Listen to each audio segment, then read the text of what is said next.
Hey everyone, my name is Rachel Ziegler and I am an organizer with the SFA chapter, and today I'm just going to be giving a very short training on knowing your rights as a protester. This is a very short introduction into this topic, and there are a lot longer versions which go into much more depth, but this is to sort of just scratch the surface on the very basic, just a basic introduction into this topic. So a huge disclaimer is that I am not a lawyer, so I can't give you legal advice. However, I've been arrested 7-8 times now for animal rights in DXC.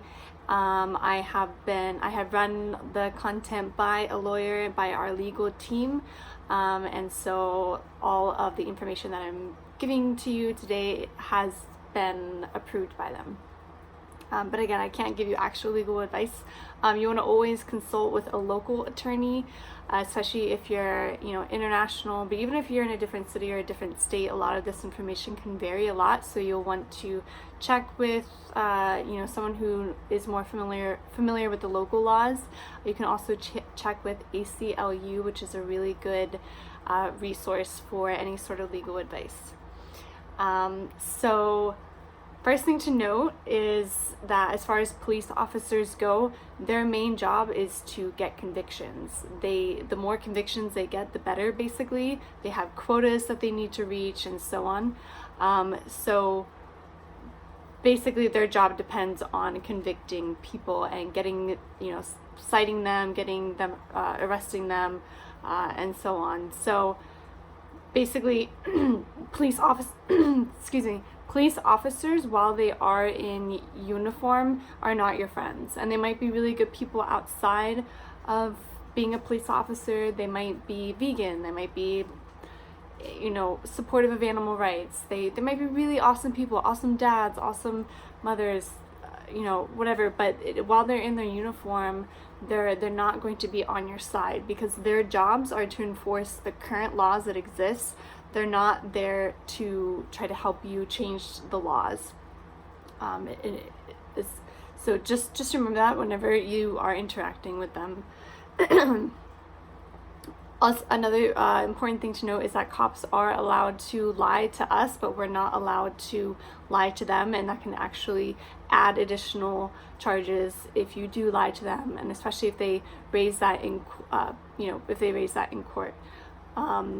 Another thing to note is that your experience will vary greatly, basically dependent on who you are. So your race, your gender expression, socioeconomic status, immigration status, etc.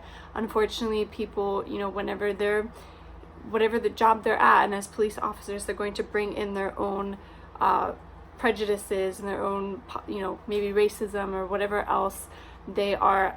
That they believe as a person, they're going to bring that with them to their jobs. And so whenever you're interacting with them, or if you are with a group, just remember that you or one of them might be treated differently based on that.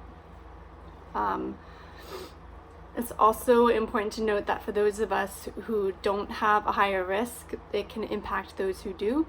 So for example, if you or someone in your group is acting violently towards the police or someone else, the police can take that out on the other people who are in your group. And so how you act could have consequences on them, even if they're not the ones who are doing that act.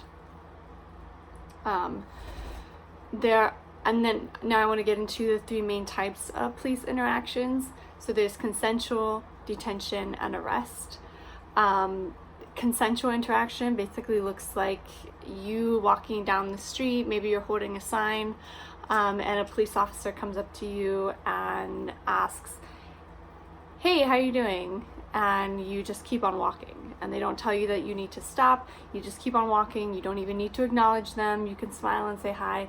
But basically that's a consensual interaction whenever you are free to go, and you don't need to stop, you don't need to interact, and they haven't told you that you're being detained or anything like that.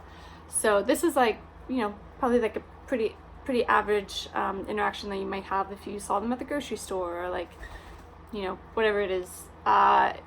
If so, Yeah, like as far as interacting with the police during this consensual interaction, especially if maybe they are suspicious. Maybe you are coming from a protest and you're holding a protest sign in your hand. They might say, "Oh, hey, how are you?" Or like, "Oh, did you just come from a protest?" And you can be nice, you can be polite, and even if you don't like police officers personally, it doesn't mean that, being rude to them is only going to cause them to get, maybe pissed off, or if they didn't want to arrest you, maybe now they do want to find a reason to arrest you. So you want to always like be polite whenever you're interacting with police, basically for your own benefit and for others who might be with you. So as far as being detained goes, this means that you're not free to leave. Basically, so in the situation where you're walking down the street and they come up to you and say, "Hi, how are you?" and then you keep on walking and they say, "No, stop." Or maybe they're just using nonverbal signals where they're stopping you with their hands, or they're walking right in front of you and not allowing you to leave. It can be verbal and nonverbal, but this is them, stopping you, detaining you, and you can ask, "Am I being detained?" And if they say yes, that basically, it means you're being detained. It doesn't mean you're being arrested yet, but it means that they are stopping you because they're supposed to have reasonable cause, reasonable suspicion for, basically they're trying to figure out like whether they're going to arrest you or not, whether they have the grounds to arrest you or not. So at this point, they're suspicious of you, and you're sort of kind of waiting to see like where that's going to go. While you are being detained, you should continually ask, "Am I being detained? Am I free to leave?" And just keep asking this until the police give you a reason. They don't have to give you a reason, but they should. They're supposed to legally. And if they do give you a reason, you should remember that. So especially if you do end up in court, you can bring up that reason again, especially if they change it. That's not going to look good on them. So in most cases, whenever you're detained, they're going to ask for your ID. You can give them your ID, your date of birth, and your address, because they're probably going to find that out anyway.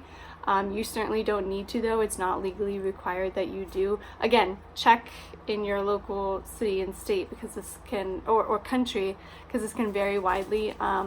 But I know in California and other places you're not legally required to give your ID. But chances are it's just going to make things faster for you. But at the same time, they could, end up releasing you and not even ever getting your, ID identification information. I have seen many times, and I've experienced this, where you'll be doing something completely unrelated. Maybe like in my case, I was chalking on the sidewalk. The police came up to me and took my ID, and they found out I had an outstanding warrant out for my arrest for something totally unrelated. I think it was like a traffic ticket or something. And so therefore they put me in handcuffs and took me to jail. So sometimes they don't have a reason to arrest you, but then they run your ID and they find reasons, very valid reasons, legally, that they can arrest you on. So just, be careful of that. And they are trying to do that whenever they take your ID. That's part of it. Because again, the sort of one of the goals of being a police officer is to get convictions, is to arrest people. Beyond the police asking you for your name, your date of birth, and your address, any other questions that they ask, you should not answer. And they'll try to play probably good cop, bad cop, nice cop, "Oh, are you vegan? Oh, who else were you here with?" Don't answer the questions, because all they are trying to do is get information out of you so that they can arrest you, add charges, and to whatever charges they might arrest you on, plus any of the people who you were with. They're trying to get them convicted as well. So don't Don't talk to the police. Don't, if you do accidentally end up talking to them, you should reinstate. You should first say, I have the right to remain silent. I would like to speak to an attorney. I don't, you can say any of these things, but you should not answer any of those questions. You can be nice and you can say something like, I'm sorry, but I don't feel comfortable talking to you right now. I prefer not to answer any questions.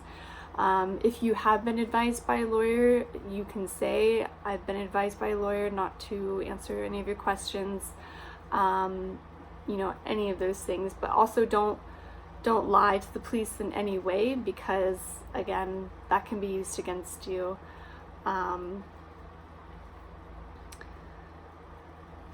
Also, the police may search you, and you should say, I do not consent to being searched, because that should hold up in court. If they do find something on you, maybe they find drugs, maybe they find, I don't even know, a sign or a leaflet, I don't know, whatever it is that they might try to, add to, or maybe they find your phone, or maybe they find information on you, maybe they find a note that you wrote that might lead to a conspiracy charge or something, you wrote down the action plan or something. So by saying I do not consent to being searched, legally the police should not be able to use that evidence in court, or it shouldn't hold up. Some common charges for protesters are resisting arrest, disrupting a public meeting, inciting a riot, unlawful assembly, failure to disperse, disturbing the peace, trespassing. It goes on and on. The 3 types of arrests are infractions, so something like jaywalking, if you're bearing witness, doing a safe vigil or something, and you're, crossing the street. If you have an ID on you, they will often give you a ticket and you'll just be released.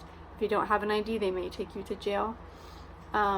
Another type of arrest is a misdemeanor, so this might be something like disturbing the peace, which could be just using a megaphone in an area where they don't want you to use one. They'll likely take you to the station for fingerprinting and photographing. If you have an ID, they'll often release you on what's called a promise to appear. After that, unless they believe you will continue to, quote, break the law if they let you go. Another type of arrest is a felony, so this might be assault, or it could be grand theft of fruits and vegetables, like is one of my felony charges right now. They can keep you in jail, but you should have the right to bail. And if you don't bail out, the judge must review your case within 48 hours. Again, that's California-based. And you must be taken to court within around 2 business days. And that kind of gets into a lot of details that get a little confusing and complicated, and that'd be something just to talk to a lawyer about, as far as the amount of time you'll be in jail, and because it really depends on a lot of different things like holidays, weekends, this and that, and of course state by state, country by country. While in jail, in the US at least, you have the right to 3 phone calls after being booked. Doesn't mean you'll get them, because I've been in a Brooklyn jail where I did not get a phone call at all. So, just depend. Another thing to note is that while you are in jail, anything you're saying and anything, whether it's on the phone or in person, is almost definitely being recorded. And that information can definitely be used in court against you. So don't talk about the action. Even if, legally, if you're talking to your attorney, they should not be able to record that or use it in court, but that has happened in the past. So just don't talk about anything that happened at the action, especially anything that is going to incriminate yourself or anyone who was there. So the best bet is just to not talk about any sort of thing related to the actual action itself. And that goes for in person as well. If you're sitting in jail with someone who was at the action, you don't want to be saying oh my gosh, I can't believe we just rescued those 32 ducks. Did you see so and so snuck out the back door, whatever, broke the lock. You don't want to be saying anything that is going to incriminate yourself or anyone there. So and yeah, that is about it. So that is just a short little introduction into knowing your rights. I hope you all learned some things from this, and you can, if you have more questions or anything, you can reach out to me directly at rachel@dxe.io or rachel@directactioneverywhere.com. You can also email the trainings team, trainings@directactioneverywhere.com.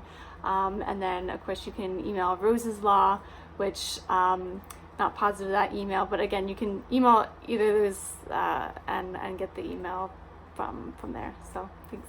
Bye.